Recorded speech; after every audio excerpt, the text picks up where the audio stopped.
Today, we're diving into the key ideas from James Clear's incredible book, Atomic Habits. It's all about how making tiny, almost invisible changes can lead to some truly remarkable results. You know how it is, right? You decide you're going to run a marathon, or learn Spanish, or finally start that big project. You're fired up, you're motivated, and then a few weeks in, you're right back where you started. So, why is it so hard to make good habits stick? Well, according to James Clear, we're pretty much approaching it all wrong. So, what's the secret? The main idea in Atomic Habits is actually kind of counterintuitive. It's not about making some huge, life-altering change. It's about the incredible, surprising power of getting just 1% better. And when you look at the math, it's pretty wild. If you get just 1% better every single day for a year, you don't end up 365% better. Thanks to the power of compounding, you end up almost 38 times better. But it works the other way too. Getting 1% worse each day brings you down almost to zero. See, small habits don't just add up, they compound. To really make this click, Clear has this perfect analogy. Think about an airplane taking off from Los Angeles, heading to New York City.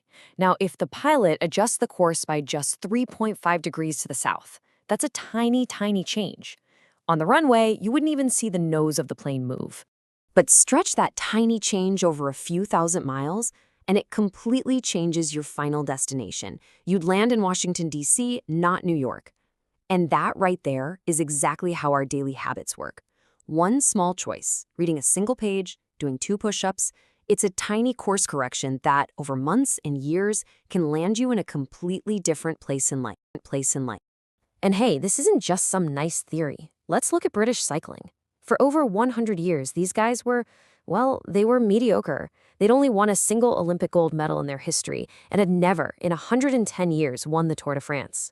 It was so bad that a top bike company actually refused to sell them bikes because they were worried it would make their brand look bad. Then in 2003, they hired a new coach, Dave Brailsford, and his whole philosophy was something he called the aggregation of marginal gains. The idea was simple. Break down every single thing that goes into riding a bike, and then just improve each part by 1%. He was convinced that all these tiny gains would add up to something huge. And I mean, they looked everywhere. They redesigned bike seats to be more comfortable. They rubbed alcohol on the tires for better grip. They tested different massage gels to see which one helped muscles recover fastest. They even figured out the perfect pillow and mattress for each rider to get the best possible night's sleep. The results were just stunning. Within 10 years, the team was dominating the sport, winning Tour de France after Tour de France and stacking up Olympic medals. Okay, so we get it. Small habits are incredibly powerful.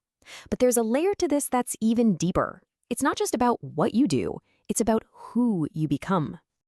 Clear breaks this down into 2 ways of thinking about habits. Most of us, we focus on outcome-based habits. The goal is the result, like, I want to lose 20 pounds.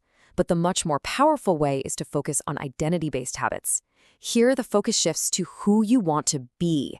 It's not just, I want to lose weight, it's, I want to be a healthy person. And this quote from the book just nails it. When your identity is tied to the process, your actions just follow. A runner runs, a writer writes, a healthy person makes healthy choices.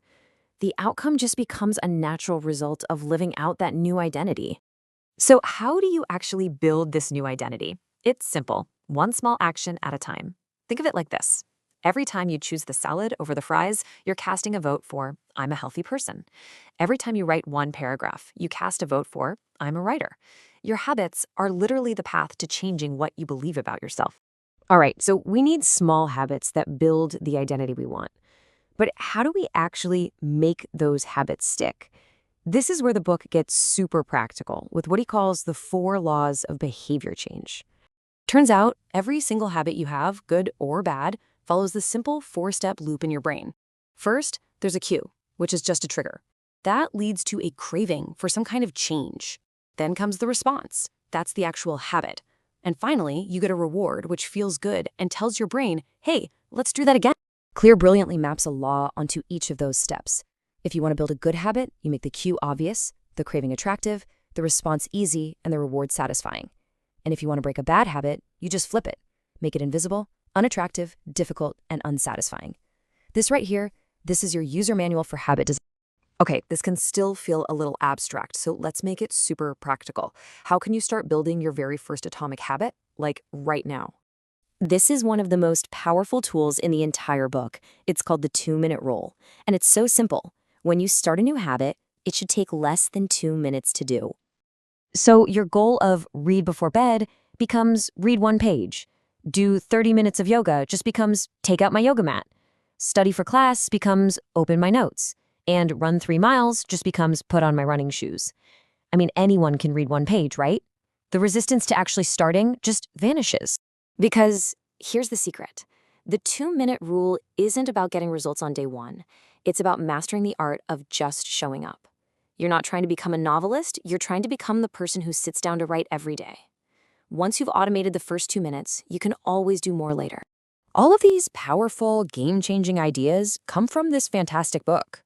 By teaching us to focus on systems instead of goals, on identity instead of outcomes, and on those tiny 1% changes, it really gives you a whole new way to think about improving yourself. So let's circle all the way back to that airplane. You're the pilot. You don't need to yank the controls and make some dramatic, painful turn to change where you're going. All you need is a tiny, almost unnoticeable adjustment done day after day. So the question I want to leave you with is this. What tiny 1% change can you make today? What's the 2-minute action that will cast a vote for the person you want to become and start redirecting your own destination?